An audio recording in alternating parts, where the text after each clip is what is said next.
Hola a todos, muy buenas noches y bienvenidos a la Cantina del Ateo. Les habla su anfitrión Rafael Tapia y en esta ocasión estoy entrando a un debate en TikTok.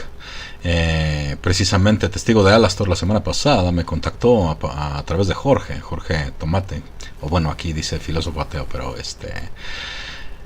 para un debate sobre la existencia de Dios. Entonces, bueno, pues en 2 minutos comenzamos, así que lo más seguro es que ahorita que entre se empiecen a organizar las cosas, etcétera. Para todo el público que está ahí si quieren mandar un saludo, si van a decir algo, adelante. Nada más que desgraciadamente pues no los voy a poder pelar mucho porque voy a estar debatiendo, ¿no? Pero aquí estoy presente. Y bueno, pues ahorita voy a tener que activar mi micrófono por allá para que me puedan escuchar y puedan ustedes escuchar a las personas que están.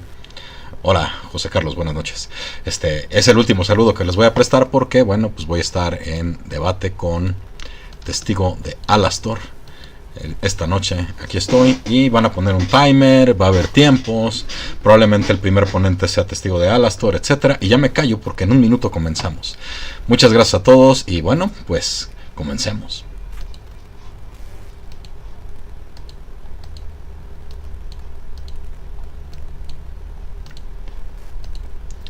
Listo, señoras y señores, ya presenté el programa, estamos transmitiendo en vivo en este momento. No alcanzo a ver tu segundero, Jorge, no sé por qué. No te preocupes, ahorita que le des iniciar va a aparecer. Perfecto. Bueno, pues aquí estoy. Si quieren que enmudezca mi micrófono, lo enmudezco para que no sé si tengan retroalimentación, si me escuchan bien. Sí, perfecto. Ahorita Rafa tiene que presentar el debate y decir las pautas, todo. Ok, perfecto. Entonces, a ver, yo aquí lo pongo en 25, perfecto, para poderlos escuchar con claridad. Y bueno, adelante. Son las 10 en punto. Mucho gusto. Listo, perfecto. Iniciamos entonces. Listo, Rafa. Espero un ratito, acomodo algo y... Perfecto, sí. ¿Alastor? Y aquí estoy, voy a acomodar algo y listo. Unos minutitos. Perfecto. Creo que alguien tiene eco. Entonces seré yo. Voy a tratar de reducirle un poco el volumen para que no. Lo que pasa es que no uso audífonos, no tengo audífonos ahorita. Y bueno, en las presentaciones voy a intentar enmudecerme, ¿vale? Si quieres volver a intentar, Rafa, a ver si se redujo el eco. Sí, sí, ya. No creo que todavía se siga escuchando. Pero muy poco, ¿no? Sí, todavía. Yo lo noto un poco sí fuerte. Ok. No sé si la gente está escuchando el eco. Bueno, sí, de hecho sí es Rafa. Sí, soy yo. Pero el público no parece estarlo escuchando. Ok, sí.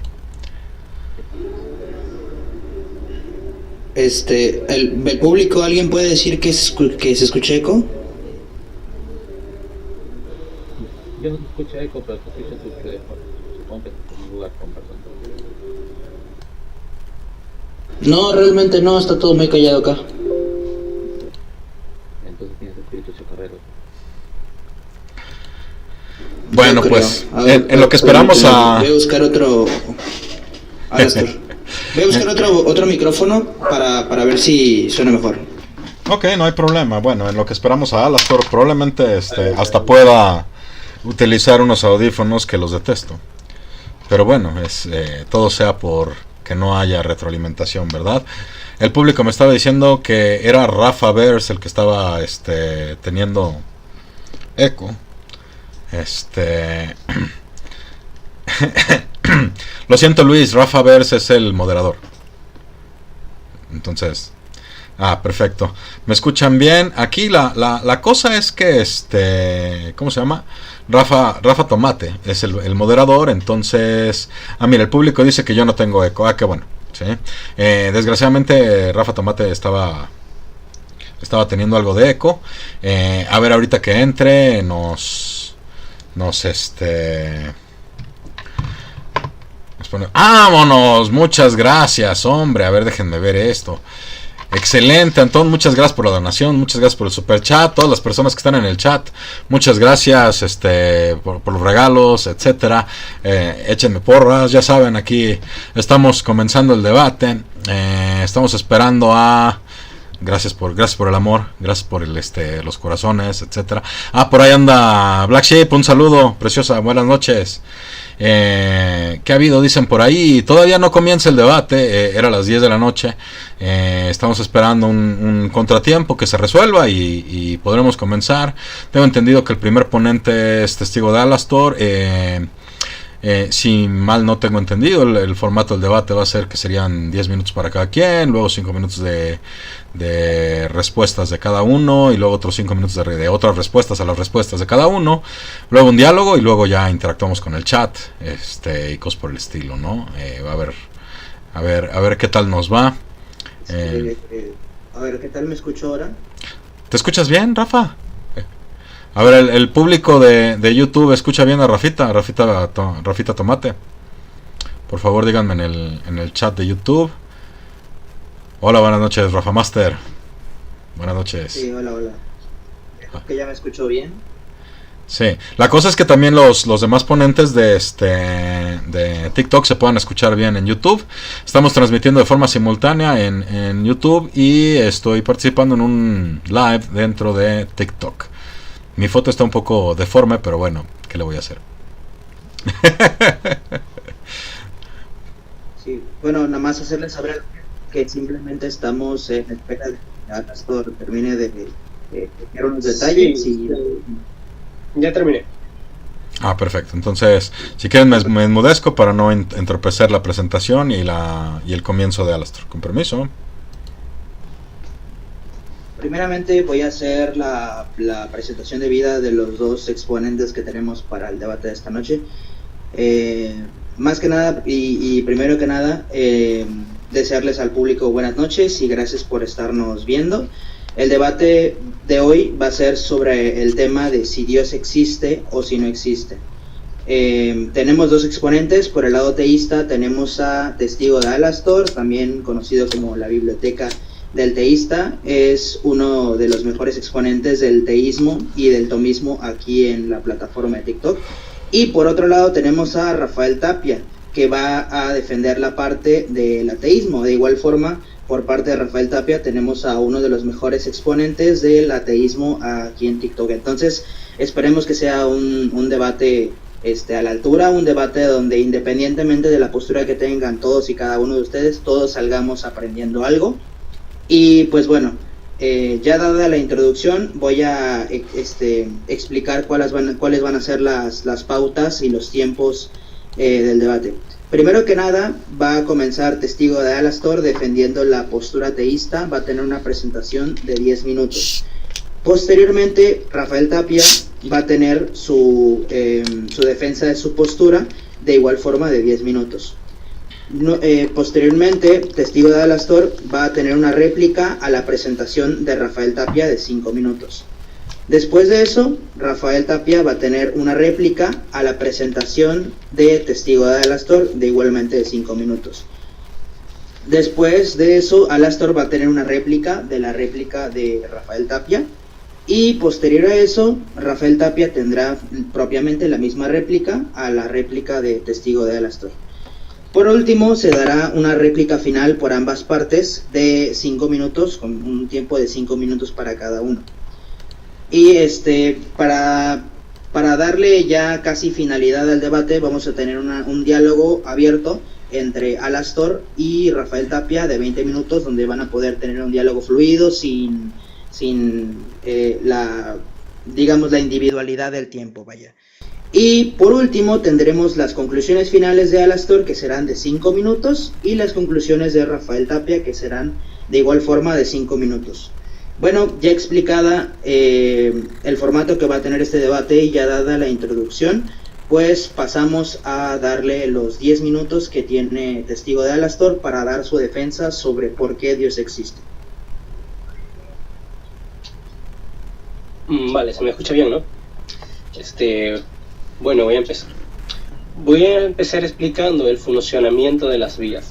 Para las vías se utiliza el principio de causalidad, es decir, se apoya en términos de causa y efecto, pero no se limita a una causalidad la cual está estrictamente en un marco temporal, sino que se utiliza una causalidad ontológica, es decir, con respecto al ser de cada cosa. De esta forma, el segundo punto se sigue del primero, el hecho de experiencia es causado, o bien la causalidad de la que se habla en las vías es metafísica y no física, es del ser y no de los fenómenos. Bueno, ahora voy a pasar a explicar la primera vía, que es a partir del movimiento. Voy a hacer un resumen de cada premisa y las voy a pasar a explicar. Premisa 1. Observamos en el mundo motores movidos. Premisa 2. Todo lo que se mueve es movido por otro. Premisa 3. Es imposible ir en una regresión al infinito en la serie per se de motores movidos. Cuarto, por lo tanto existe un primer motor inmóvil que posee las características de Dios. Entonces, voy a pasar a explicar la primera premisa. Observamos en el mundo motores movidos. De la premisa pueden surgir tres preguntas. ¿Qué es motor? ¿Qué es móvil? ¿Y qué es el movimiento? Bueno, para responder hay que ver la filosofía de Aristóteles.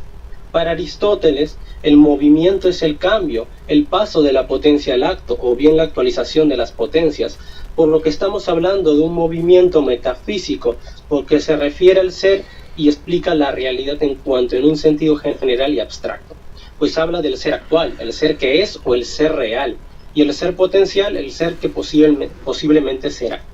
Por tanto, en el léxico aristotélico tomista, motor es el ser que está en acto, energeia, el que está en una hora, y un móvil es el ser que cual posee un cierto potencial. Dinamis, el que puede ser de otro modo. Entonces, el motor mueve, es decir, actualiza un potencial, y el móvil es movido, es decir, recibe la actualización de un potencial X. O bien, en palabras de Santo Tomás, Aristóteles toma el movimiento en cuanto es el acto del existente en potencia como tal, cual es exclusivamente el de las cosas divisibles y de los cuerpos. Entonces, ya dejando esto en claro, voy a pasar a dar un ejemplo y a especificar un poco los conceptos que se manejan. Si bien se habla de un movimiento como desplazamiento local, usaré el movimiento como sinónimo de cambio o actualización para evitar ambigüedades y confusiones. Porque siendo estricto, cambio implica cambiar de otro estado accidental a sustancial. Lo que cambia la causa se ha afectado accidentalmente al tener un sobreañadido, y lo cambiado efecto, ¿no? Y bueno, puede ser afectado accidental o sustancialmente. Ahora voy a pasar a dar el ejemplo. Una pareja concibe un hijo, y el que la pareja conciba un hijo, ejecutando su poder causal de la reproducción, quiere decir que hay un cambio de estado en el modo de existir accidental, pues pasaron de poder ser padres a ser efectivamente padres. Y bueno, con respecto al hijo concebido, este sufrió un cambio sustancial, en tanto que ocurrió una generación per se en la cual comienza a existir de manera absoluta. Ahora voy a pasar a explicar la segunda premisa. Todo lo que se mueve es movido por otro. Cada vía utiliza el principio de causalidad como lo dejé en claro al principio. En el caso de la primera vía, lo que está en acto al hacer que una potencia se mueva o se actualice, crea una relación causa-efecto. Lo que está en acto es la causa, y la potencia que es actualizada y es acto es el efecto con respecto a la premisa. Entonces, aquí nos explica de la siguiente manera que nada es movido a no ser en cuanto está en potencia con respecto a aquello hacia lo que es movido. Ahora bien, algo mueve en cuanto está en acto, pues mover no es otra cosa que reducir algo de la potencia del acto. Pero ¿por qué tiene que recibir la actualidad de algo que está en acto? Bueno, con respecto a eso hay al menos 4 opciones las cuales voy a abordar, ¿no? Opción A, es potencia, es actualizada por la otra potencia. O B, la potencia es actualizada por sí misma. O C, la potencia se actualizó porque sí. O D, la potencia es actualizada por algún o por algo en acto. Si A es verdadera, entonces una potencia se dio la actualidad a sí misma, pero esto es absurdo porque precisamente una potencia es algo posible, por ende no puede dar actualidad. Si B es verdad, entonces una potencia se dio actualidad a sí misma, pero es otro absurdo, ya que si se hubiera dado la actualidad a sí misma, entonces ya tendría que haber estado en acto y en potencia al mismo tiempo, lo cual sabemos es imposible. Si C es verdad, entonces un ser que tiene un potencial, la cual pasó a acto porque sí, pero nuevamente caemos en un absurdo, ya que si hay cambio, entonces ese cambio tiene un fundamento ontológico, es decir, un fundamento en el ser que realizó el cambio, ¿no? Ahora bien, la última opción, si D es verdad, entonces una actualidad dio actualidad a una potencia, lo que no es absurdo, ya que al ser un ser actual, al poseer la actualidad, puede dar esa actualidad a una potencia, Para que algo se mueva, pues es preciso que esté en potencia respecto de aquello hacia lo que se mueve, lo cual en nuestro ejemplo, o bueno, el ejemplo que voy a poner es el estar caliente, ¿no? Porque es obvio que si ya estuviese caliente, es decir, si lo fuese en acto, no podría calentarse. Para que pase de la potencia al acto se necesita un motor que lo lleve a efectuar tal pasaje, que lo comunique aquello que actualmente no tiene en acto, es decir, tener acto lo que transmitirá el móvil que lo reciba, porque para dar acto hay que poseerlo. El fuego calienta agua porque el fuego es caliente en acto. Ahora vamos a pasar a explicar la tercera premisa. Es imposible ir una regresión al infinito en la serie per se de motores movidos. Como se ha explicado antes en una serie per se, los miembros tienen la actualidad de modo derivado o transitivo. Al haber una dependencia ontológica entre cada miembro, de esta forma en una serie per se, para que un efecto P exista de forma continua, para que la causa Q pueda derivar o transitar la actualidad P. En el caso del movimiento, piensa en una pelota, ¿no? Que a su vez es movida por un bastón, y el bastón a su vez es movido por mi brazo, y mi brazo es movido por mi operación de la voluntad. Ahí hay una serie per se donde la actualidad se deriva del miembro en miembro, y en donde el efecto último es actualizado por la causa intermedia del brazo y del que depende para efectuar, y lo mismo con el brazo. Este es actualizado por mi operación de la voluntad. Entonces te das cuenta que se subordina todo a la voluntad. Entonces aquí tenemos, ¿no? Hay una serie per se donde la actualidad se deriva de un miembro, ¿no? Entonces, para seguir con este ejemplo, que es corpóreo, ¿no? Un cambio local o una quinesis, hasta llegar al movimiento más general y ontológico, porque sería el acto del principio sustancial que debe ser movido por algo que está en acto, lo cual actualice las potencias del principio sustancial. Pero ¿por qué no se puede ir a una regresión al infinito en la serie per se o en la serie jerárquica de motores movidos? Porque la actualidad no se derivaría, ya que todos los miembros tendrían la actualidad de modo derivado. Por eso debe existir un primer miembro, el cual tenga la pura actualidad, la cual derive o transmita a los demás miembros.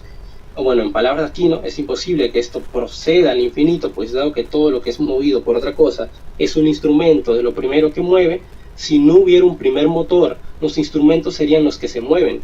Si procedemos hasta el infinito en las cosas que mueven y son movidas, es necesario que no haya un primer motor. Y por tanto, todas las infinitas cosas motoras y movidas serían instrumentos, ¿no? Pero incluso a los ignorantes les parece ridículo que los instrumentos sean movidos sin un agente principal, pues sería algo parecido a afirmar que una sierra y un hacha pueden construir un arca o una casa sin carpintero que las maneje. Por lo tanto, existe un primer motor inmóvil. Y bueno, sí, la conclusión claramente se deriva de las premisas, pero hay una objeción fuerte con respecto a que ese primer motor inmóvil sea acto puro. Se objeta normalmente que la vía solamente al referirse del movimiento no dice nada sobre si el primer motor es acto puro o puramente actual. Pero recuerden, en la regresión al infinito no puede haber infinitas actualizaciones. Se habla de que el primer motor podría tener una potencia que no fue actualizada, como ya vimos en las anteriores objeciones, ¿no? Pero sabemos que los seres participan de Dios. O sea, aquí se puede explicar la cuarta vía a lo mejor en otro momento, pero sabemos que, bueno, Dios, al ser el primer motor inmóvil, al no poder ser el ser por participación, no hay una participación así, no tiene restricciones, y por eso se dice que es acto puro, que tiene la plenitud del ser, ¿no? Y que es absolutamente simple. Entonces, en ese sentido, se puede concluir en el primer motor inmóvil en acto puro y derivar otras características, y lo puedo hacer a lo mejor cuando sea mi otro turno. Hay 3 métodos para hacerlo: la analogía del ser, derivarlo desde la subsistencia y también apelando a las ciencias divinas. Bueno, chicos, hasta aquí será mi turno y termino. Perfecto. Bueno, ya ha acabado el tiempo de Alastor. Vamos a pasar a darle el tiempo al siguiente exponente, el que va a ser la defensa del ateísmo, que va a ser Rafael Tapia. Recordemos que no vamos a tolerar alguna falta de respeto a ninguno de los dos exponentes, seas ateo o seas teísta. Hola a todos, muy buenas noches y bienvenidos, y muchas gracias por esta invitación al debate con Testigo de Alastor. Jorge, muchas gracias. Rafita, muchas gracias. Como bien saben, yo soy ateo. ¿Qué significa eso? Que en mi postura particular filosófica, mi posición existencial es la afirmación de que ningún Dios puede existir. Y bueno, eso significa que abrazo la carga de prueba. Si bien ser ateo no necesita O sea, no es necesariamente negar la existencia de Dios, sino simplemente no creerla. En mi caso particular sí abrazo la carga de prueba y afirmo que Dios no puede existir. Y lo afirmo de diversas formas. Hoy con ustedes les voy a compartir varias razones.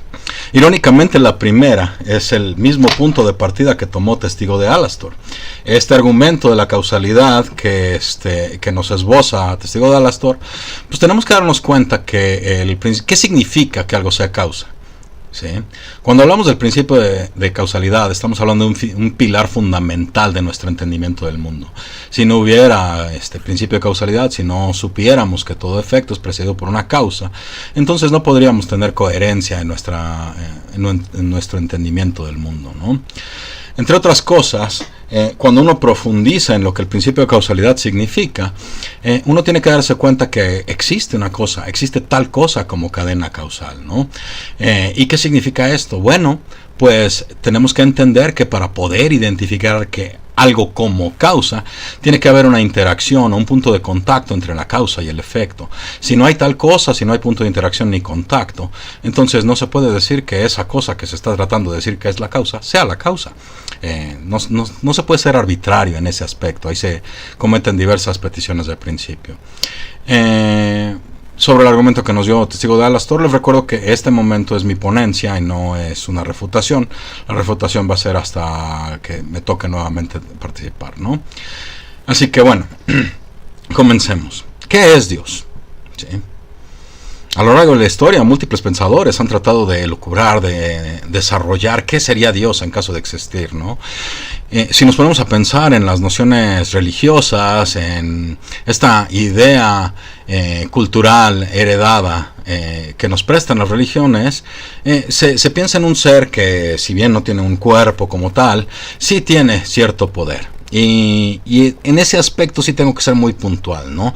Para mí el poder divino es una característica necesaria, esencial de aquello a lo que podamos identificar como Dios. ¿Pero qué es el poder divino? El poder divino es esta capacidad de cambiar al mundo, de hacer cosas en el mundo de manera inmediata. ¿Y qué significa eso? Que lo hace a partir de su voluntad, sin ningún tipo de interacción. No necesita venir al mundo, porque Dios, en caso de existir, estaría en un mundo aparte, en un mundo trascendental. No necesita venir al mundo para que el mundo cambie, ¿sí? Él Dios, en su infinita supremacía y soberanía sobre el mundo, puede cambiar al mundo en cualquier momento. Si Dios quisiera que el mundo fuera de chocolate, Hershey's, para quien quiera chocolate, entonces el mundo sería de chocolate, ¿sí? Si Dios quisiera que el mundo fuera de otra manera, de la cual entendemos, entonces sería de esa otra manera y no necesita interactuar con el mundo para cambiarlo. Es más, no solo eso, en el argumento teísta normalmente se entiende que Dios crea al mundo, Dios crea el universo. ¿Qué significa eso? Que lo trae a existir desde la no existencia, lo pasa de la no existencia a la existencia. La pregunta es ahí, ¿con qué interactúo? Pues obviamente con nada, pero pues no se puede interactuar con nada porque la nada no existe, de la nada nada sale. Entonces bueno, ¿qué pasa con esto? ¿Cuál es el problema aquí? Pues que no se puede identificar a Dios como causa, ¿sí? Pero si Dios existiera e hiciera cosas, entonces sería la causa, pero no hay interacción. Y si no hay interacción, entonces es no causa. Y nada puede ser y no ser al mismo tiempo y en el mismo sentido, ¿sí? Eso es una contradicción lógica. Lo que es lógicamente imposible no puede existir, por lo que el poder divino no puede existir. Y si el poder divino no puede existir, entonces Dios no puede existir. Señoras y señores, eso es muy fácil de entender. Ahora, bueno, ese es uno de mis argumentos para la inexistencia de Dios. Pero pues no voy a acabar aquí. Alguien podría decirme, oye Rafa, pero ¿dónde dejas la benevolencia de Dios? ¿Dónde dejas que Dios es el bien? Dios es omnibenevolente. Bueno, pues si piensas que Dios es omnipotente y omnibenevolente, pues vas a chocar de frente con la paradoja de Epicuro. Si Dios existe y es omnibenevolente y es omnipotente, entonces ¿por qué existe el sufrimiento gratuito? Eso lo podemos ver a diestra y siniestra. El universo es especialmente arbitrario. No parece haber un patrón en el cual haya una distinción entre los justos y los injustos para que sucedan las tragedias. Entonces, ahí la paradoja de Epicuro nos muestra que un Dios omnipotente y omnibenevolente no puede existir. Ahora, si nos vamos de forma epistemológica o empírica, bueno, no es lo mismo epistemológico que empírico, ¿no? Si nos vamos sobre la experiencia, No existe experiencia posible sobre un ser en particular que está más allá del mundo, más allá del universo. No podemos agarrar y decir que nuestras conclusiones particulares, especialmente las aristotélico-tomistas, sean a partir de la experiencia. Ahí se está llevando más allá la razón de lo que debería de ir. De una u otra manera tenemos que seguir nuestra experiencia. Agarrar y decir que desde la experiencia podemos agarrar y elucubrar cadenas jerárquicas esenciales, como lo hacen en el tomismo, bueno, pues es ir un poquito más allá de lo que la razón pura nos permitiría llegar, ¿no? Bien, por ahí se dice que Dios no es objeto de conocimiento. Y si Dios no es objeto de conocimiento, entonces, ¿cómo se pueden agarrar y elucubrar este tipo de conclusiones? ¿Sí? Ahora, hay más, no terminan ahí los problemas y las paradojas. Por ejemplo, la omnipotencia y la omnisapiencia. Esta es muy fácil de entender. Si Dios es omnipotente, y es decir, puede hacer todo lo lógicamente posible, y Dios es omnisapiente, entonces puede saberlo todo, o lo sabe todo, entonces sabe lo que va a pasar mañana y sabe lo que va a hacer mañana. Lo puede cambiar. Si no lo puede cambiar, no es omnipotente. Y si sí lo puede cambiar, ¿cómo es que no sabía? Este tipo de paradojas nos permiten saber que un Dios omnipotente y omnisapiente no puede existir, ¿no? ¿Qué más puedo decirles? Otras razones para pensar o creer o concluir que Dios no puede existir, bueno, se derivan, por ejemplo, que desde el ocultamiento divino, ¿no? O sea, sabemos que no hay razón posible, no podría elucubrarse alguna razón fuera de que se diga, no, es que Dios está más allá de la razón, por la cual Dios esté completamente ausente de la realidad, no se puede acceder a Él de ninguna manera. Ay, muchas gracias por el osito. No hay manera de acceder a Él, no por lo menos de una forma consistente y constante.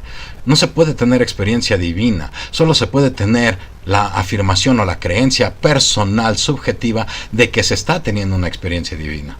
Y ahí los invito a pensar que existe una explicación psicológica para este tipo de eventos, y lo pueden conseguir, por ejemplo, con Jean Baudrillard en su libro Simulacra y Simulación, ¿no? ¿Qué otras cosas les puedo comentar? No sé, en los argumentos de la teología natural se esbozan argumentos como el argumento cosmológico Kalam, que te lleva a la causa, pero no te lleva a Dios, ¿no? Se hacen una serie de presuposiciones particulares, etcétera, etcétera. Hoy estamos aquí platicando sobre la inexistencia de Dios. Dios no puede existir porque es contradictorio. No puede estar ahí, señores y señores. Y lo que hay que hacer es, examinar realmente si el constructo, lo que es el concepto de Dios, nos está apuntando a algo que está ahí o algo que quienes nos están argumentando quieren que esté ahí. Con esto cierro mi participación. Muchísimas gracias y muy buenas noches. Bueno, faltaba 1 minuto y medio, pero pues bueno, decidió dejar su presentación hasta ahí. Ahora, bueno, vamos a pasar, como les había comentado en el formato del debate, vamos a pasar a la parte de las réplicas. En este momento, tanto Testigo de Alastor como Rafael Tapia van a tener 5 minutos cada uno para hacer una réplica a las argumentaciones del exponente contrario.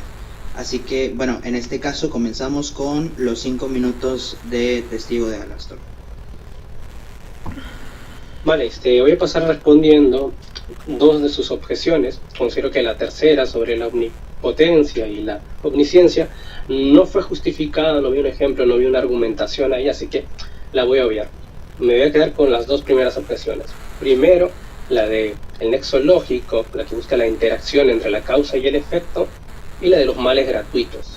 Es curioso que se argumente intentando buscar una contradicción en Dios, obviamente usando el principio de no contradicción, y luego se argumente que pueden haber males gratuitos, obviando el principio de razón suficiente. Entonces ahí tenemos un problema, y un problema muy serio. Entonces, yo considero que no existen males gratuitos, se está violando un principio lógico fundamental, del cual incluso se puede argumentar el principio de no contradicción. Entonces, pues estamos hablando, ¿no?, de una violación a un absoluto lógico. Entonces voy a pasar ahora a refutar el argumento de por qué no hay interacción entre la causa y el efecto dentro del tomismo, en la causalidad del tomismo, cuando sí lo hay.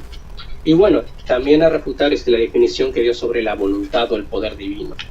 Hay una diferencia entre la voluntad de potencia absoluta y la voluntad de potencia ordenada.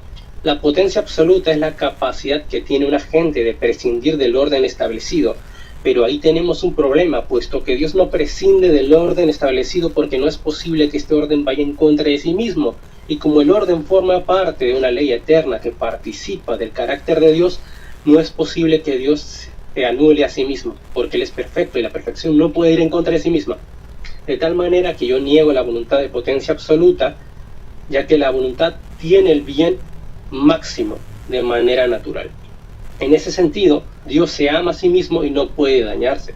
Y claro que hay una cierta comunidad de la causa con respecto al efecto, pero en la creación una comunidad que tiene a la causa como lo primero en el orden del ser propone una interacción unilateral. En el orden del conocimiento hay una preeminencia del efecto con respecto a la causa. La primera es unilateral, de arriba hacia abajo, es decir, una preeminencia ontológica de la causa con respecto al efecto, y la segunda una preeminencia nociológica del efecto con respecto a la causa. Por eso se dice, la causa es lo primero en el orden del ser y el efecto es lo primero en el orden del conocimiento. Entonces, el efecto no es sin la causa y no puedo conocer la causa sin el efecto, porque la causa no es evidente para mí. De cierta manera, la voluntad, como todo atributo operativo de Dios, ergo, la actividad afecta al ente extrínsecamente al cual Él está efectuando, ¿no? Entonces, la voluntad de Dios parte de su propio ser, que se identifica con su propio ser. No puede prescindir de su intelecto porque Dios opera ontológicamente con todo su ser. Ergo, Dios no puede prescindir de su entendimiento a la hora de querer. Dios puede querer todo aquello que es posible que sea querido por una voluntad perfecta y trascendente. De manera que la voluntad de Dios siempre está informada, ¿no? Entonces, en ese sentido, la voluntad informada hace que Dios sepa que pueda crear todo aquello que tenga condignidad con la causa. En ese sentido, el efecto es proporcional a la causa, y toda la dignidad del efecto está también en la causa de una manera superlativa. Entonces, Dios no prescinde del ente a la hora de crear. Bajo el respecto o el aspecto entre las diferencias entre las tres ciencias divinas, yo puedo dar una descripción aún mayor, ¿no? Sabemos que la ciencia de visión, la ciencia de pura inteligencia y la ciencia de aprobación pueden dar un mejor entendimiento del tema. El ente ya está en Dios, al modo de su propio pensamiento, el pensamiento seminal. Ese pensamiento en Dios forma parte de Dios mismo. Es ente en potencia con potencia creadora del mismo Dios. Es idea de Dios e idea seminal de Dios, de la forma sustancial del ente. Somos idea del mismo Dios. Es la idea de Dios para crearnos primero, o sea, nos concibió como una idea en su mente, y luego con la ciencia de aprobación, que es una ciencia amorosa en ese sentido. El influjo que ejerce Dios con respecto al ente es el amor como fundamento de la participación metafísica. El amor de Dios es libre, igual que su voluntad. La operatividad no hace al ser, porque las operaciones de Dios son libres, igual que su voluntad. Entonces, las actualizaciones, las operaciones de Dios no lo perfeccionan, ya claro. El acto solo perfecciona la naturaleza, que no es perfecta, pero cuando la naturaleza ya es perfecta, no lo puede perfeccionar. No hay manera. Entonces, con respecto al nexo lógico, la interacción entre la causa y el efecto, podemos decir que es el influjo de la causa con respecto al efecto. Es ontológicamente preeminente. El influjo es unilateral. La causa arroja su influjo existencial en el efecto de tal suerte que la causa es preeminente con respecto al efecto. El efecto depende ontológicamente de la causa. Espero voy a dar una pequeña frase para terminar. Y por eso se dice, ¿no?, que en el orden del ser, la causa es lo primero, y para conocer la causa nosotros necesitamos del efecto, que es lo primero en el orden del conocimiento. Bueno, acabo de terminar el tiempo de réplica de Testigo de Alastor. Como vemos, se pasó unos segunditos, mismos segunditos que se le van a otorgar a Rafael Tapia en la réplica que va a presentar a continuación a la presentación de Testigo de Alastor. Muchas gracias, Rafa. De hecho, no es necesario que me recuerdes. Estoy viendo el timer, entonces cuando llegue al minuto, ya sabré que falta un minuto, ¿no? Con respecto a la presentación que hizo Alastor, es extraño que haya comenzado, insisto, con la causalidad cuando todo su argumento se refería a la primera vía, lo que es el motor inmóvil, aunque bueno, habría quienes puedan agarrar y decir, ¿sabes qué? Están íntimamente ligadas la causalidad y el movimiento y el cambio, ¿no? Ahí yo vendría a pensar, bueno, ¿qué no acaso Aristóteles en su momento pensó en o 47 o 54 motores inmóviles? Digo, alas uno tendrá que ser al final, terminó diciendo, ¿no? Pero de una u otra manera creo que ahí hay una falacia del cambio de cuantificador, ¿no? Del hecho de que todos los alumnos en una escuela tengan un prefecto, no se sigue que todos tengan el mismo prefecto, ¿no? Entonces, aun cuando entretuviera la idea de un primer motor, pues no estaría tan seguro de que ese motor tenga que ser inmóvil o que sea incambiable, ¿no? O sea, creo que es fácil agarrar y elucubrar la noción de interacción entre el motor y lo demás, ¿sí? O sea, no se sigue de estas premisas que el motor tenga que ser inamovible. Puede haber sido no movido previamente, pero de ahí no se sigue que tenga que ser inamovible o inmutable. Ahora, de hecho eso me trae a la mente otra idea. Si es inmutable y es omnipotente, entonces no puede cambiar su mente, no puede cambiar su pensamiento. Ese Dios suena un poco lejano al Dios que observamos en algunas religiones particulares, y entiendo que no se está defendiendo al Dios de alguna religión particular, sino que se está defendiendo a una nación como de fundamento ontológico último, una especie de mundo trascendental en el cual este ser da lugar a todo lo demás y lo sostiene, etcétera, etcétera. Desgraciadamente de ahí no se sigue que estemos justificados para ponerle el mote Dios. En mi caso particular, yo no acepto la noción de un mundo trascendente, un mundo más allá del mundo. La esencia de las cosas está dentro de las cosas cuando son arrojadas fenoménicamente al mundo, cuando son resultado del flujo dinámico de procesos. Entonces, en el caso de cadenas esenciales, no se observa cómo esto se pueda tratar de defender como un argumento a posteriori, a partir de la experiencia, ¿sí? Finalmente, lo que observamos son cambios y transformaciones que se dan lugar a partir de otros cambios y transformaciones. Y es más, el mismo Aquino aceptaría una serie de cambios accidentales que pudieran ser eternas, ¿no? Agarrar y tratar de decir que no puede haber una cadena esencial infinita pues suena bonito, pero en el caso de la esencia no parece ser prestada por un tercero, sino que es resultado de la combinación de todo lo que se conjunta en la transformación, ¿sí? Entonces, ¿en qué momento pasa la flor? Bueno, la semilla a ser tallo. ¿En qué momento pasa de ser tallo a flor? Finalmente, nuevamente, yo aplico y pienso que la esencia forma parte de la cosa, no es dada por un tercero. Los cambios suceden por interacciones entre los terceros, sí. Pero esas combinaciones y esas interacciones son las que nos dan lugar al dinamismo que vemos en el mundo. Entonces, no veo cómo se pueda defender esta noción de causalidad y esta interacción. Simplemente agarró y se dijo, es que hay un influjo. ¿Cuál? ¿Dónde? ¿Dónde está el mecanismo? ¿Dónde está el punto de contacto en mundos que están separados el uno del otro? ¿Dónde? No se ve, no se observa.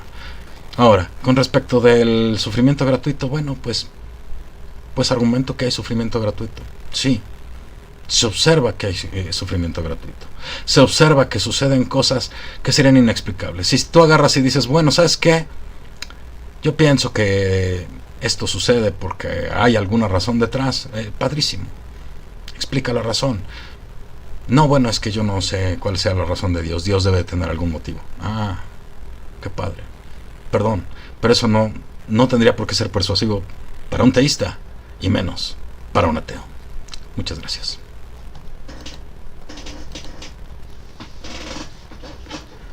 Bueno, acabado el momento de las réplicas a la presentación propiamente que hizo cada uno de los dos exponentes, vamos a pasar a las dos réplicas que se van a hacer a las réplicas que acaban de hacer cada uno de los dos, comenzando por una réplica de 5 minutos de Testigo de Alastor. Adelante. Bueno, yo voy a pasar a explicar aún mejor esta interacción que hay entre la causa y el efecto. Mira, aquello que primeramente conoce el intelecto y en lo cual resolvemos todas las nociones es ente. Nosotros en el orden del conocimiento le damos una prioridad al ente, pero no por ser más que el ser, sino porque siendo menos que el ser está delimitado por una doble fragmentación, una helemórfica por el cual la materia la hace potencia con respecto a la forma, y una limitación ontológica por la cual la esencia es potencia con respecto al acto, de tal manera el ente es más evidente por una limitación epistemológica. Hay una comunidad entre el ser y el ente, pero donde la preeminencia metafísica la tiene siempre el ser con respecto al ente. La interacción existe de una doble manera. Primero, porque hay una preeminencia ontológica de la causa con respecto al efecto, pero como el orden es de sucesión, porque no se da en el tiempo, pero crea la temporalidad, la sucesión crea la temporalidad, ya que la temporalidad es la medida del movimiento según un anterior y un posterior. La anterior es la causa y el posterior es el efecto. El efecto que sucede a la causa participa de un atributo de la causa. Tiene algo de la causa porque nada puede tener lo que no recibe y nada puede darlo si no lo tiene.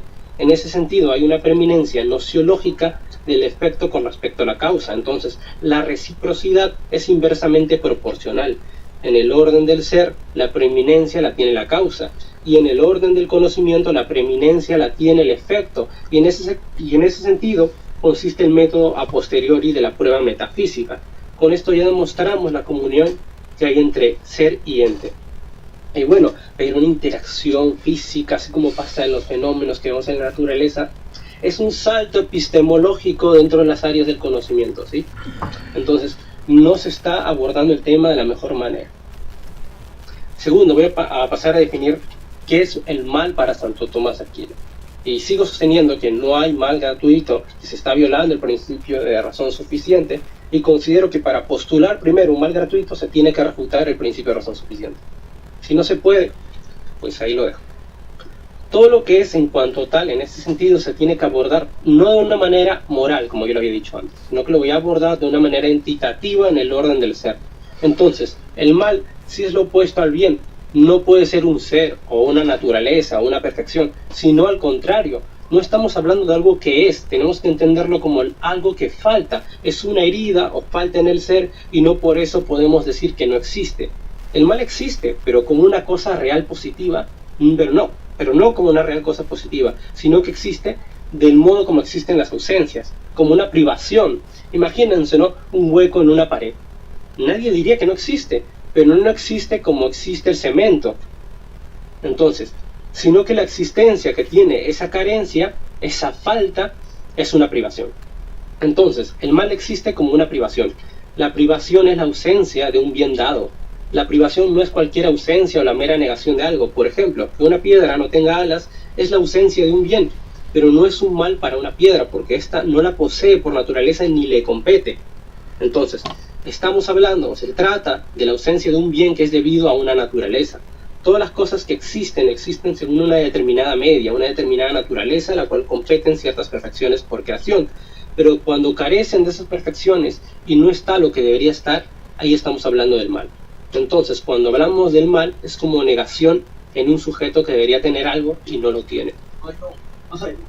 Y en este caso, existe el mal porque somos seres corruptibles. Es imposible crear otro ser perfecto. Se aplica el principio de los indiscernibles. Dios no puede crear otro Dios. Un minuto. A partir de la imperfección nacen las privaciones.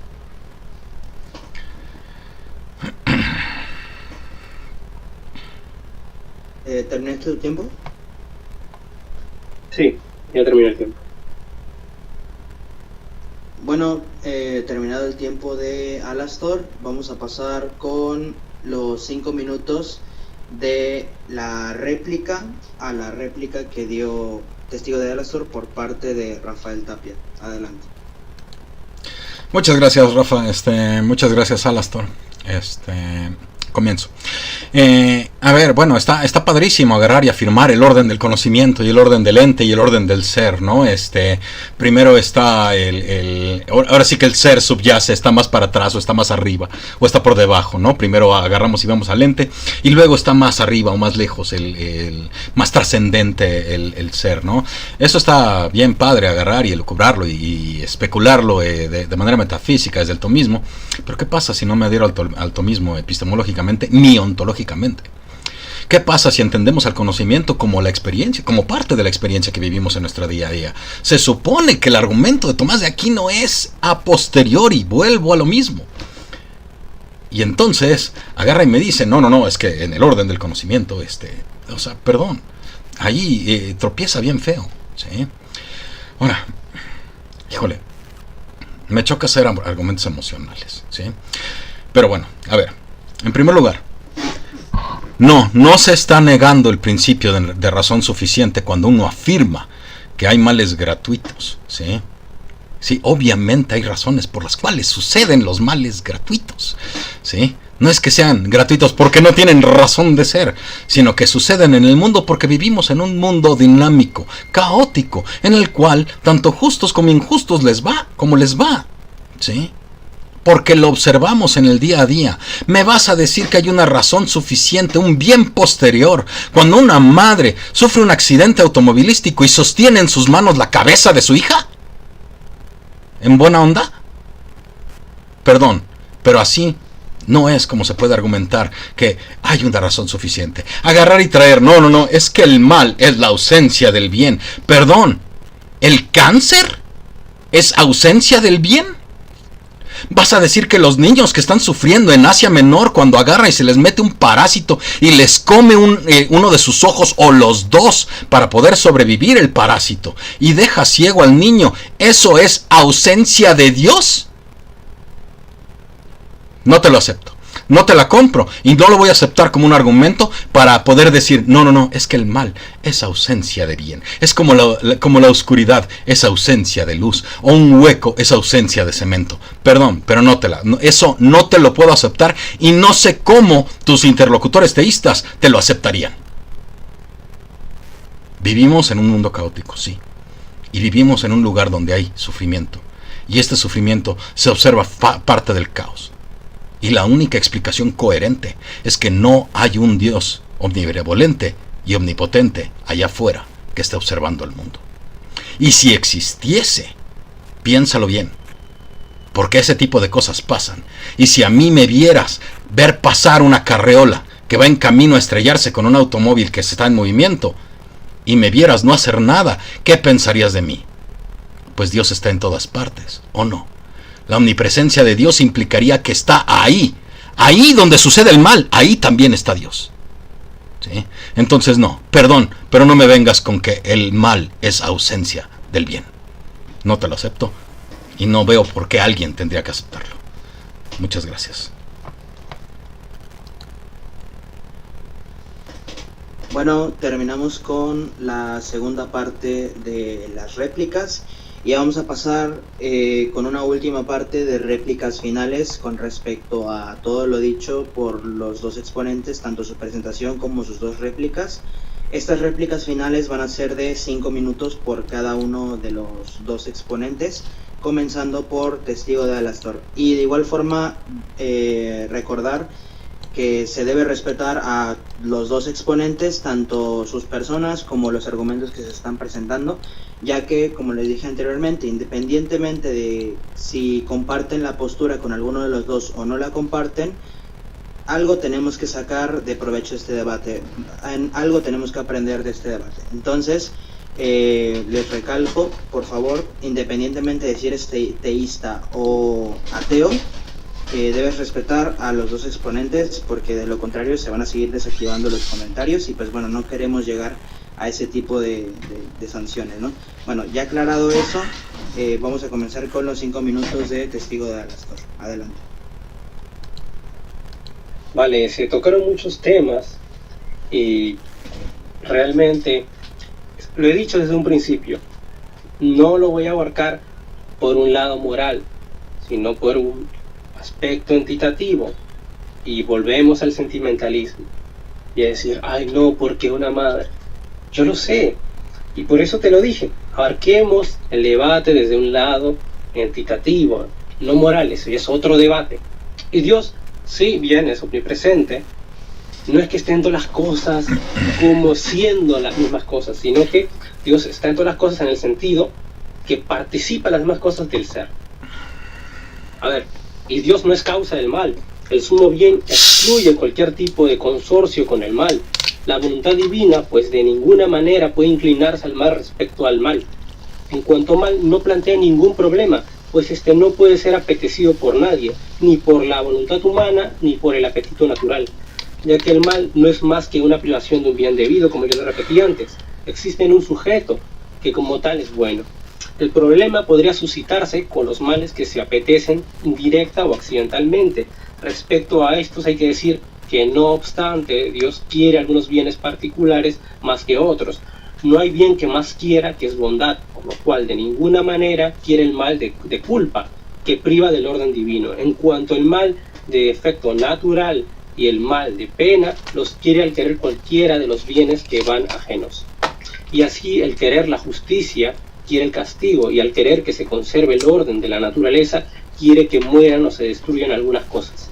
Respecto al mal, en ese sentido propio, el mal moral o el pecado para los cristianos, lo único que quiere Dios es permitir que se haga, y esto es bueno, pues lo contrario sería violentar la libertad.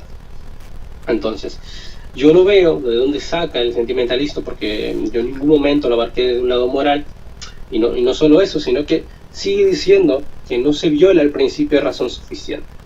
Pero luego me dice, pero ¿cuál es la razón suficiente de que una madre vea llorar porque su hijo se muere? Ahora bien, estamos hablando de un absoluto lógico, Rafael, no estamos hablando de cosas morales. Entonces aquí hay un problema al abarcar los temas. Y otra cosa que me pareció muy interesante, negar cada una de mis argumentaciones, pero no sustentar o no hacer una objeción o refutar ninguna de las cosas que he dicho. Hasta ahora no he visto ninguna sola objeción a los argumentos que he dado y cómo yo he estructurado cada uno de ellos. Y nuevamente se confunde las áreas del saber, se hace un salto epistemológico queriendo o haciendo una petición sobre un tipo de interacción física, ¿no? Con un modelo físico. Pero cuando estamos hablando de Dios, hablamos de metafísica. Dios es un ser metafísico, inmaterial. Entonces, no se puede hacer esa interacción de manera material. No es que Dios agarre con sus manitos y toque al lente para poder hacer ese nexo lógico. Yo ya lo expliqué, hay un influjo, hay una preeminencia ontológica y una preeminencia noceológica. Primero está la causa en el orden del ser, y segundo está el efecto en el orden del conocimiento. Entonces aquí tenemos un problema a la hora de abordar el debate, ¿no? Y bueno, considero que aquí queda mi turno, no hay mucho que responder y listo. Bueno, damos por terminado el turno de testigo de Alastor y vamos a pasar ahora con la réplica final a la presentación y a las dos réplicas por parte de Rafael Tapia. De nuevo recordarle que le quedan algunos segundos en los que Alastor se extendió un momento, por si los quiere ocupar en algún momento, adelante, está en todo su derecho. Muchas gracias, Rafita, muchas gracias. No pasa nada, está bien, o sea, la idea es que sea lo más dinámico posible, ¿no? Y de hecho, a eso me refiero por la razón suficiente de que salgan este tipo de males gratuitos en el mundo, el dinamismo del mundo, ¿sí? Vivimos en un mundo que es, indiferente, arbitrario, dinámico, en el cual suceden cosas que no podemos controlar y suceden cosas que nadie podría controlar, o sea, observamos cómo suceden, y esa es la razón de la que suceden. No se está negando al PRS, ¿sí? No se está dando, al final, para mí el PRS es un principio epistémico, no necesariamente ontológico, porque si nos vamos a un PRS ontológico, bueno, pues nos vamos a círculos, ¿no? Pero ese ya será cuestión de debate más adelante. Por lo pronto, en el caso de los males que se observan gratuitos, pues la razón suficiente de que sean gratuitos es que el mundo pues es indiferente con este tipo de males. No anda pensando algo, porque el mundo, el universo no tiene pensamientos. La naturaleza no toma en cuenta tus emociones y tus pensamientos. Y sí me exalté y dije no te lo acepto, y lo dije 3 veces. Está bien. ¿Sí? De hecho, por ahí en el chat me lo estaban recordando, y sí, tienen razón. El argumento que hice fue bastante emocional. El problema aquí está en que se está argumentando o se está tratando de afirmar que el mal es una ausencia del bien, que el mal es una ausencia de Dios, cuando lo que observamos en el mundo no es eso. Lo que vemos es el resultado de un flujo de procesos que son estocásticos, que son caóticos y que no distinguen el justo del injusto, no distinguen el bueno del malo. Y por eso en ocasiones a personas malas les pasan cosas buenas y a personas buenas les pasan cosas malas. ¿Por qué? Porque el mundo es dinámico e indiferente. Nuestra existencia en la realidad pues es diminuta con respecto de la realidad. Nuestro planeta es pequeño. Ahora, sigues insistiendo en este orden de la causa y el ente, o la causa y el efecto.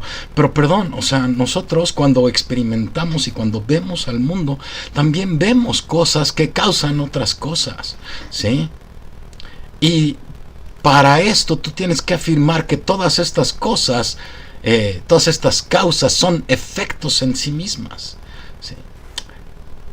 Mi problema radica en que, bueno, si yo tengo una serie de causas accidentales que me explican la esencia de todas las cosas, que me explican la existencia de todas las cosas, en la cual no tengo que recurrir a un mundo trascendente, una categoría extra en la cual esté un ser particular, entonces pues no necesito a Dios para explicar las cosas.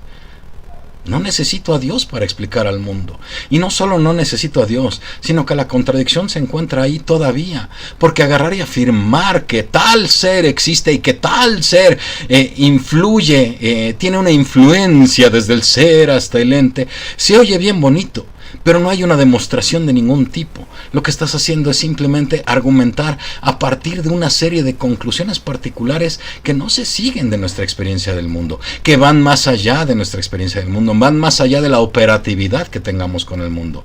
Yo por eso expliqué el principio de causalidad de una forma operativa. Al principio de causalidad lo entendemos operativamente, y la única manera en la que podemos hacer el nexo lógico entre el efecto y la causa, en la relación causa-efecto, es la interacción, es el punto de contacto. Agarrar y decir, no, el punto de contacto está en la influencia que tiene Dios directamente como primero ser y luego ente. Perdón, es afirmar algo que va más allá de nuestra experiencia. Nuevamente, yo siempre le pido esto a nuestros interlocutores teístas y tomistas en particular, es en qué parte de nuestra experiencia podemos agarrar y entrar a una escalera ontológica. Podemos agarrar y experimentar una escalera ontológica. Es más, me encantaría saber si esta escalera ontológica se podría entrar de manera temporal, por ejemplo. ¿Sí? Para mí, no tiene sentido pensar en un ser sin tiempo. Pero bueno, puedo entretener las ideas, puedo ir más lejos con estas ideas. Yo puedo entretener la idea de que Dios existe, ¿sí? Tú puedes entretener la idea de que Dios no existe. No lo sé. Ahorita lo platicamos.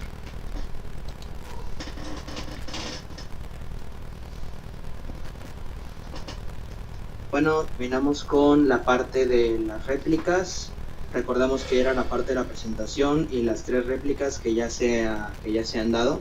Ahora vamos a pasar a una de las partes finales del debate, donde pues va a ser una de las partes más interesantes, ya que vamos a tener un diálogo abierto de 20 minutos entre Testigo de Alastor y Rafael Tapia.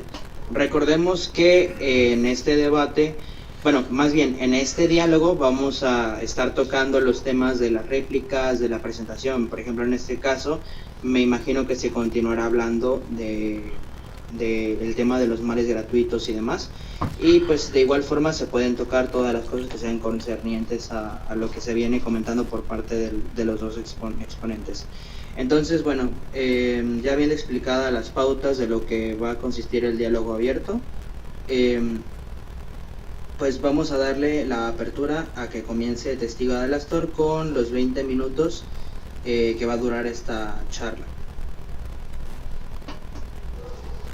Vale, a mi parecer, los temas ya concluyeron, ya di las respuestas en lo correspondiente, ¿no?, al tema del problema de la brecha y el problema de los males gratuitos. Y ahora me gustaría proponer un argumento relacionado también a las vidas, relacionado también a la existencia de Dios, que es uno que se le ha propuesto a Rafael con anterioridad en otro directo, ¿no? Entonces voy a pasar a explicarlo para que la gente tenga contexto de lo que se está hablando, ¿vale? Si me permiten, voy a empezar. Primera parte, premisa 1. Si algo es conceptual, entonces, sí, Rafa. Sí, digo, o sea, si quieres podemos echarlo a volar, pero está un poco extraño porque se supone que esta es como más plática, ¿no? Entonces, si va a ser una especie como de segunda ponencia, no sé, no estaría tan seguro de que... ok, va, conversacional, adelante, vamos a platicar. Sí, claro, puedo hacerlo de la primera pregunta, de decirte qué te parece, ¿no? Okay. Vale, bueno, premisa 1, si algo es conceptual, entonces está concebido en una mente. Creo que eso me lo aceptaste en el directo anterior. La segunda premisa también, los absolutos lógicos son conceptuales. Por lo tanto, la conclusión 1, los absolutos lógicos están concebidos en alguna mente. La segunda parte, premisa 1, si es imposible concebir un mundo posible sin ese algo, entonces ese algo es necesario. Segunda premisa, es imposible concebir un mundo sin primeros principios y absolutos lógicos. Conclusión 2, entonces esos absolutos lógicos son necesarios. La tercera parte, premisa 1, y aquí es donde tú dijiste no te lo acepto. Si algo es necesario, entonces existe necesariamente con independencia de nuestro conocimiento. Rafael, ¿me recuerdas que habías objetado esa vez? No, pero no sé si te das cuenta que tu premisa, bueno, tu conclusión esta niega la primera premisa. ¿Cuál premisa? ¿Cuál es tu primera premisa? Los conceptos están concebidos en una mente. Ajá.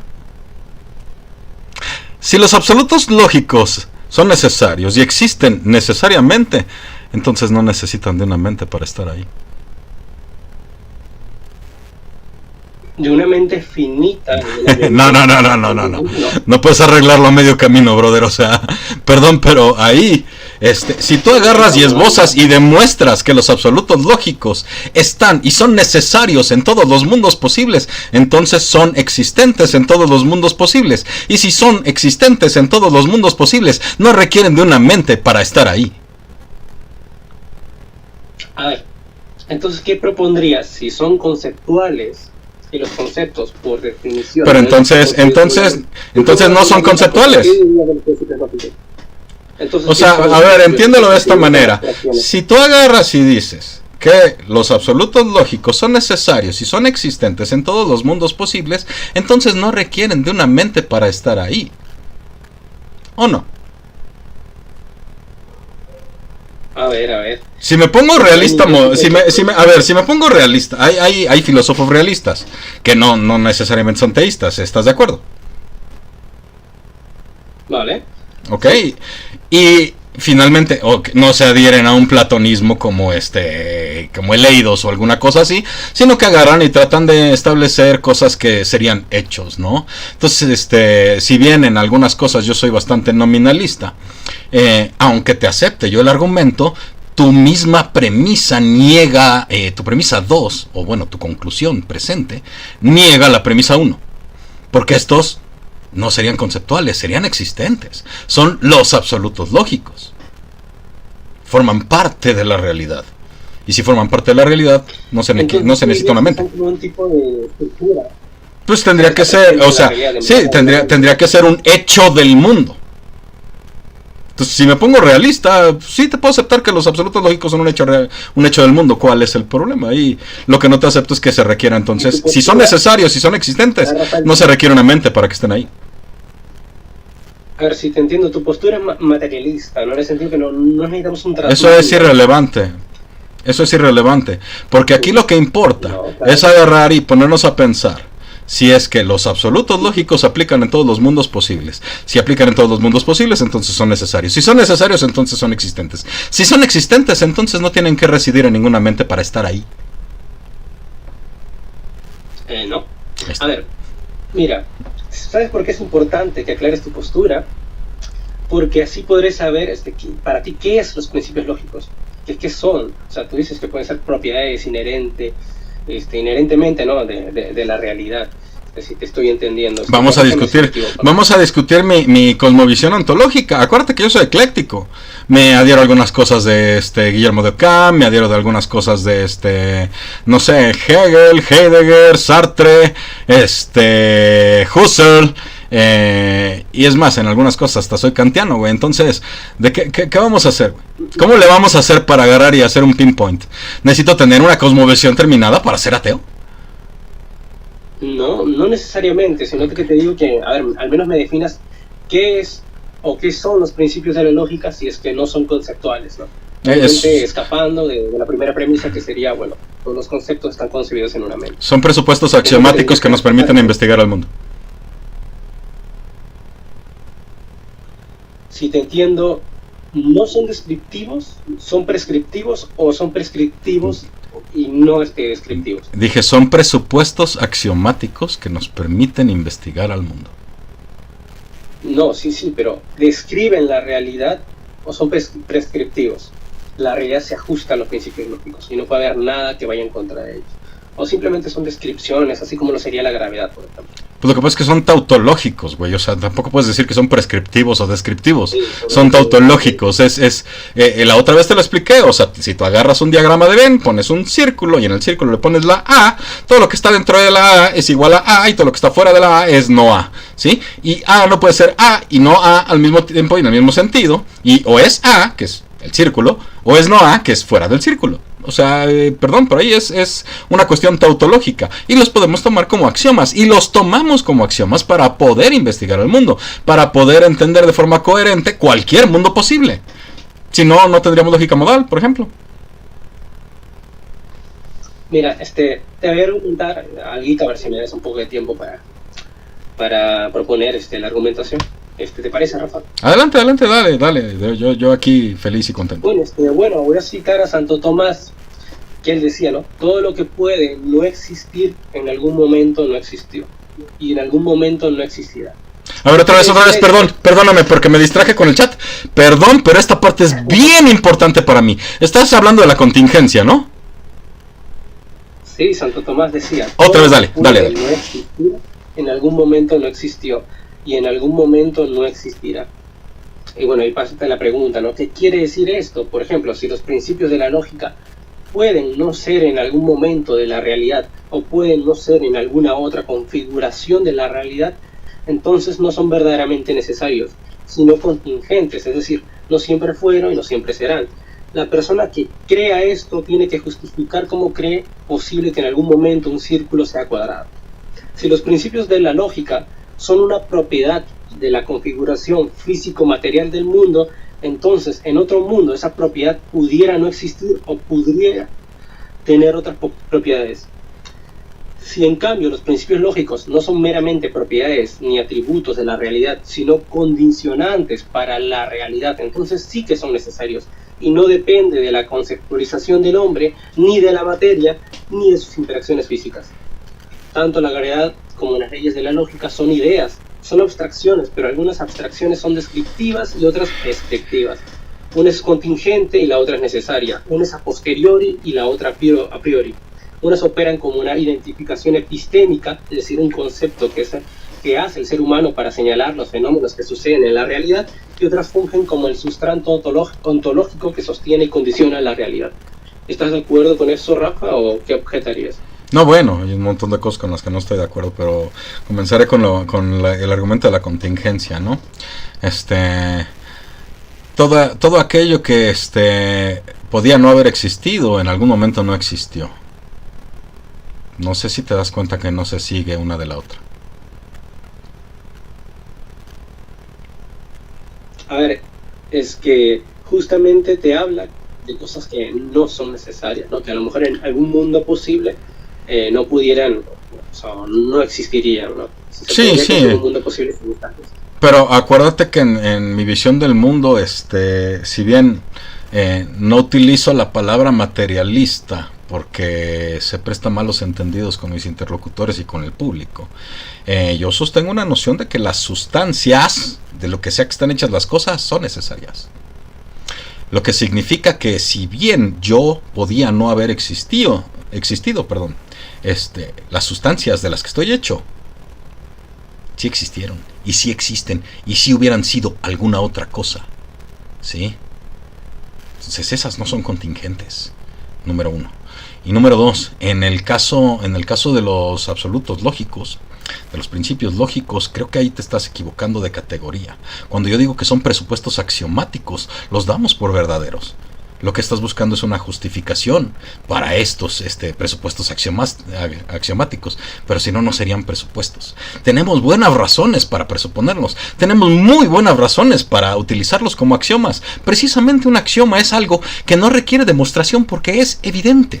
¿Sí? Y es evidente que A es igual a A, que cualquier cosa es idéntica a sí misma, que no puede ser y no ser al mismo tiempo y en el mismo sentido, y que o estamos hablando de esa cosa o es no esa cosa. Entonces, creo que ahí, no sé, tal vez estamos hablando de idiomas diferentes, pero yo no diría que los absolutos lógicos sean contingentes. O sea, no sé en qué parte te di a entender que son contingentes. Digo que son presupuestos y que son axiomáticos, que es la manera en la que intentamos discernir al mundo. Ahora, niego esta noción de que se siga, de que todo aquello que podía no haber existido, en algún momento no existió. ¿Por qué? Pues porque yo me puedo imaginar una línea infinita de cosas contingentes sin ningún problema en la eternidad, ¿sí? Pero sí sostengo la noción de una sustancia, o bueno, de unas sustancias últimas, de lo que sea que están hechas las cosas, y eso sí es necesario, ¿sí? Y esas sustancias, pues, no solo no son únicas, sino que no necesitan pensar, por ejemplo. Solo necesitan interactuar unas con las otras para dar resultado a nuevos existentes. Eso sí es parte de mi ontología, si quieres agarrar y responderla. Pero bueno, o sea, nuevamente, perdón, pero jamás afirmé que los principios lógicos fueran contingentes, y creo que te estás yendo a una categoría diferente. No, sino que al hacer esas asociaciones, o decir que, por ejemplo, los principios de la lógica son propiedades inherentes a la realidad, y bueno, como se es materialista y no se necesita, por ejemplo, un mundo trascendental, pues se cae en ese error. Entonces, por eso yo ataqué ese punto. Y segundo, yo también acepto que los principios de la lógica son inviolables. Y bueno, con respecto a decir que son presupuestos, te haría la pregunta, ¿no? ¿Presupuestos por quién? ¿Por nosotros? Y otra pregunta, ¿no? ¿Dependerían de nuestro conocimiento para existir o son independientes a nosotros? Pues esa parte es un poco más complicada de responder, ¿no? O sea, nuevamente, si tomo una postura filosófica realista, puedo decir que están ahí. Y si me pongo nominalista, no, son resultado de nuestro pensamiento, etcétera. Y si no hay un sujeto que piense, entonces ni siquiera existe la palabra lógica, o existe el principio, o existe la identidad, ni nada por el estilo. Simplemente son entidades relacionándose las unas con las otras, que no tienen significado, ni identidad, ni esencia particular, porque no hay forma de identificarlas, porque no hay quien identifique nada. Simplemente están las cosas ahí, relacionándose las unas con las otras. Y esto no significa que agarre y niegue las propiedades, ni nada por el estilo, sino que hay diferentes formas de ver al mundo, y bueno, forma parte de nuestra investigación de la realidad. Al final, lo que yo argumento es, ¿sabes qué? Dentro de nuestro entendimiento no existen tales cosas que podamos decir, ¿sabes qué? Esto nos apunta a la existencia de un ser omnipotente, que pueda agarrar y crear mundos, que esté en todas partes, que todo lo sepa y que sea la fuente del bien. No, eso no está ahí. Perdón. Tu turno. Vale, hay algo interesante que mencionaste, ¿no? Si te pones nominalista, dirás que bueno, si no hay una mente que lo conciba, no existirían como tal, las cosas están ahí.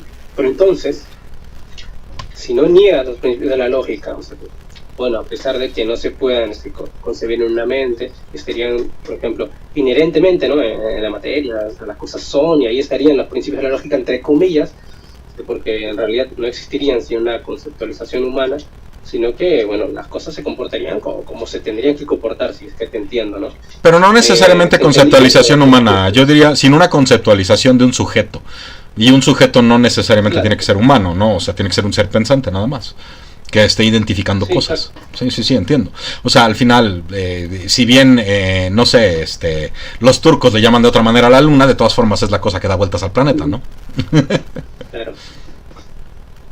Claro, y estoy de acuerdo contigo ahí, pero entonces, por ese lado nominalista, si es que, bueno, al menos la conceptualización dependiera de un sujeto, a ver, y tú dices que de todas maneras, a pesar de que no existiera esa conceptualización, aplicaría, ¿no? En la realidad, que cosas no pueden ser y no ser al mismo tiempo, todo es idéntico a sí mismo, el principio de causalidad, del cual deriva, ¿no? Del principio de razón suficiente.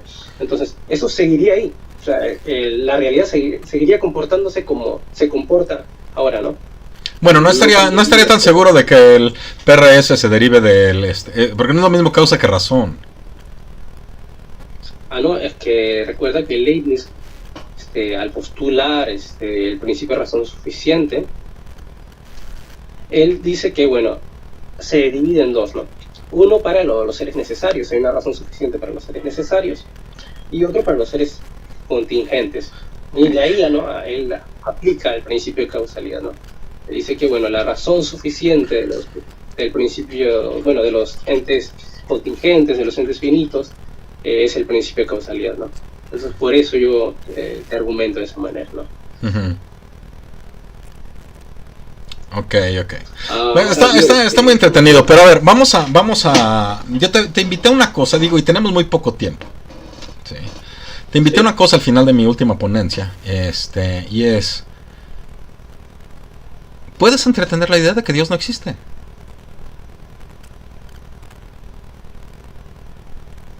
¿Cómo? Sí, tú. Entretener la idea de que no existe. Sí, es la marca de una mente educada el poder entretener una idea, aunque no la acepte. Tú puedes entretener por unos minutos la idea de que Dios no existe. Podría argumentar el ateísmo. Claro. Sí, no que defiendas al ateísmo. No. Piensa en el mundo sin Dios. Piensa en... A ver, Dios no existe y tenemos esta experiencia, ¿sí? ¿Qué te falta por explicar? ¿Qué tienes que agarra y te dice, ¿sabes qué? Esto no me hace sentido. Y no está Dios para explicarlo. ¿Cómo lo explico? ¿Cómo lo explicas, Rafa? ¿Qué hacemos? ¿Hay huecos? Sí. Te los acepto, hay huecos. ¿Sí? Es más, diría que hay un momento en el que puedo irme al naturalismo de los huecos. ¿Y por qué me voy para allá? ¿O por qué le apuesto? Rápido lo digo, porque ya nada más quedan 2 minutos. Es porque pues, el caballo naturalista ha ganado todas las carreras. Todas, sin excepción. Donde quiera que ha habido competencia. El Dios es un no-show. Entonces, entretenme la idea 1 minuto, porque nada más queda 1 minuto, de que Dios no existe. ¿Qué preguntas tienes? ¿Qué cosas son difíciles de resolver sin Dios? Para mí no se podría sustentar, para empezar, los principios lógicos con el argumento que te he puesto ahí, el argumento trascendental. Otra cosa que también me chirriaría, que me causaría molestia, sería el hecho de la esencia, ¿no? Y el ser, ¿no? A ver, ¿cómo demuestro yo la esencia, por ejemplo, ¿no? Bueno, imagínate, ¿no? Que en el transcurso de nuestra vida, nosotros vamos creciendo, nosotros vamos cambiando de pensamientos, cambios físicos, cambios mentales, cambios sentimentales, incluso de nuestros gustos, pero en ningún momento en nuestra vida nosotros decimos que debido a esos cambios dejamos de ser nosotros. Entonces, ahí es donde yo digo, la sustancia, justamente por definición, o la esencia, o se podría decir la esencia, es lo que te hace ser lo que eres, ¿no? Entonces eso no lo podría explicar desde un naturalismo o materialismo. ¿A poco? O sea, pero eso que me hace ser quien soy, forma parte de mi yo autobiográfico, ¿no? En cierto modo, sí, no soy el mismo que era hace 10 años o hace 20 años, a pesar de que soy la misma persona, en cierto modo, ¿no? Pero ahí me pongo Heraclitio y digo, ¿sabes qué? Pues la única constante es el cambio. Y sí hay cambio. Es más, las células y los átomos que me componen, de acuerdo con ciertos estudios científicos, pues cada cierta cantidad de años son sustituidos en su totalidad, ¿sí? Y ahí nos metemos con el problema de la nave de Teseo, ¿no? Sigo siendo Rafael Tapia, aunque haya cambiado todos mis átomos. Sí, sigo siendo Rafael Tapia, pero el Rafael Tapia de hace 20 años no es el mismo Rafael Tapia que hoy. Y es más, el Rafael Tapia de hace 1 hora y 20 no es el mismo que el Rafael Tapia que está hablando en este momento contigo. Porque claro, alguno de cambio, por ejemplo. Se acabó nuestro tiempo, brother. Interesante la plática. Sí. Un gusto, Rafa. Un placer. Bueno, ya ha acabado el diálogo por ambas partes. Fue un diálogo fluido, fue un diálogo pues bastante bien. Agradezco mucho el respeto que se tuvieron ambas partes para para poder llevar a cabo el debate.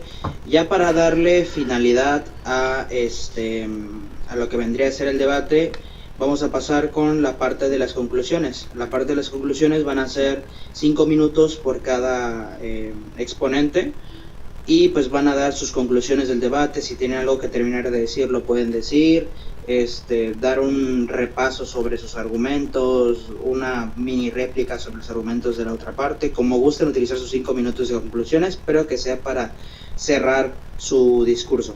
Bueno, vamos a comenzar con estas conclusiones, con los primeros 5 minutos de Testigo de Alastor. Adelante. Bueno, me llegó algo bonito con el debate, me pareció muy fructífero, y bueno, le agradezco a Rafa por haber aceptado el debate y por haber tenido esta charla conmigo, a pesar de que, bueno, no coincidamos en nuestras posturas. Él sabe que yo lo respeto mucho, y que, bueno, a lo mejor en otro momento se pueda dar otro debate. Y realmente otra cosa que me gustaría también decirle a Rafa es que en cualquier momento a lo mejor me paso por la cantina y hablamos un poquito sobre el argumento trascendental, ¿no? Y ahí traigo a Lares también, que le gusta defender este argumento, y nosotros estamos escribiendo justamente defensas de este mismo. Entonces sería muy interesante, ¿no? Tocar este tema. Realmente no hay mucho que decir. Me pareció muy bonito la experiencia. Es uno de los pocos debates formales que he tenido, y bueno, me ha servido mucho para aprender. Y gracias a todos por haberse quedado aquí con nosotros. No tengo nada más que decir. Bueno, Alastor no va a utilizar sus 5 minutos, pues está en su derecho. Ahora vamos a pasar con los 5 minutos finales de Rafael Tapia, y le damos cierre al debate con unas palabras finales. Adelante. Muchas gracias Rafa, Testigo de Alastor, Jorge, muchas gracias por organizar esto. Ha sido un placer estar aquí, aunque el debate como que empezó a moverse en muchas direcciones. El argumento trascendental, el tag es algo interesante. Te invito a buscar los argumentos de Matt Slick y otros tantos argumentos, ¿no? Espero que ojalá y no caigas en el presuposicionalismo, que es horrible, la verdad, es imposible platicar con los presuposicionalistas. Pero bueno, a todos los presentes, muchísimas gracias por esta invitación. Muchas gracias al público por su apoyo. Muchas gracias por todas las moneditas, los regalos, los superchats en YouTube. Obviamente hay un buen de comentarios por un montón de gente. Hay algunas preguntas por un lado y por el otro. Gracias Berry, gracias Black Sheep, gracias a todos los presentes. Por ahí me decían que invitar a mi interlocutor a entretener un mundo sin Dios es jugar sucio. No, en realidad no. Yo pienso que yo puedo agarrar y sentarme a platicar con mi interlocutor sobre un mundo con Dios, y pues agarrar y analizar de forma profunda qué se podría esperar en caso de Dios existir, ¿no? Y por eso me gustaría también invitar al interlocutor al otro lado, ¿no? Esta frase de que es la marca de una mente educada el poder entretener una idea sin aceptarla, no es mía, es un parafraseo de Aristóteles.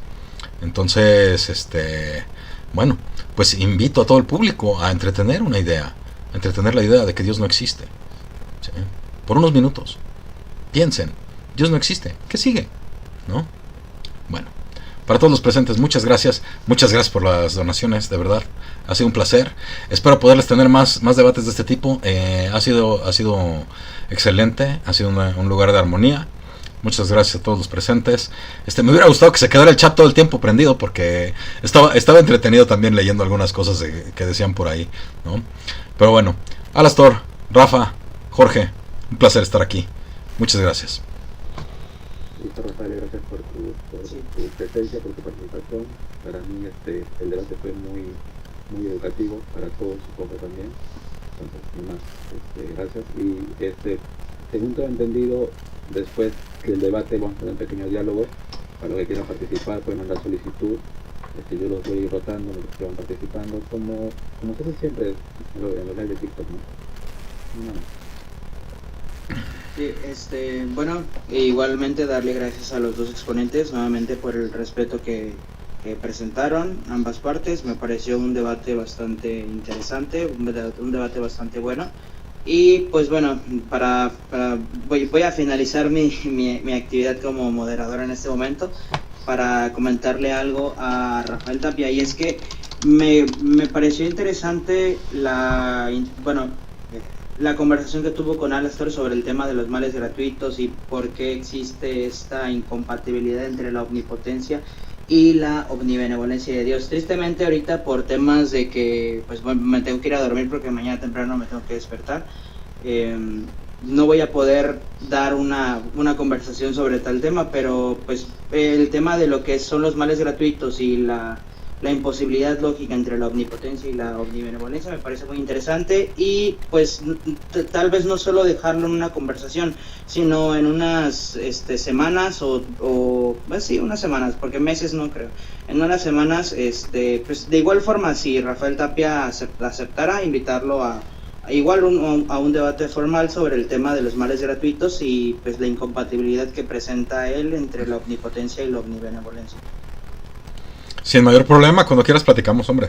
De hecho, es más, el público de los que están ahí, pues hagan un live, a ver si hacemos un post debate. Ya la gente de YouTube me quiere que hagamos un post debate, y bueno, pues yo traigo gasolina todavía. Ya le avisé a la autoridad superior que hoy no subo. Entonces, bueno, para todos los presentes, muchas gracias. Perfecto. Bueno, pues muchas gracias a todos y muy buenas noches.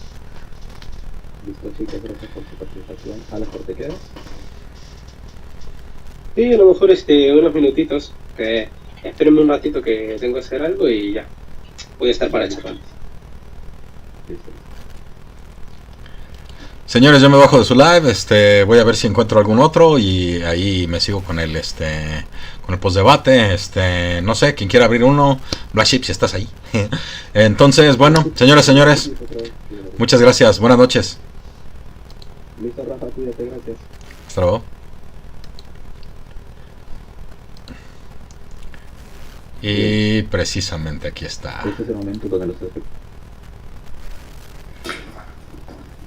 Exactamente. Señores, ya estoy directamente en el live de Black Sheep. Y bueno, para el público en general, yo creo que lo que vale la pena que haga es cerrar la transmisión de YouTube para que sean dos transmisiones diferentes. Una es la del debate y otra es la del post debate. Discúlpame, Pablo, mañana si quieres ves el post debate. La gente lo pidió, o sea, ¿qué puedo hacer? Hombre, estamos. Entonces, para todas las personas que me dieron su apoyo durante la transmisión, tanto en TikTok como en YouTube, muchísimas gracias por su atención, muchas gracias por su apoyo, muchas gracias por las donaciones en YouTube. Estamos aquí con ustedes, por ustedes y para ustedes. Esto ha sido la Cantina del Ateo. Yo soy Rafael Tapia y como siempre les deseo muy buenas noches y muy buena suerte. Nos vemos en 5 minutos.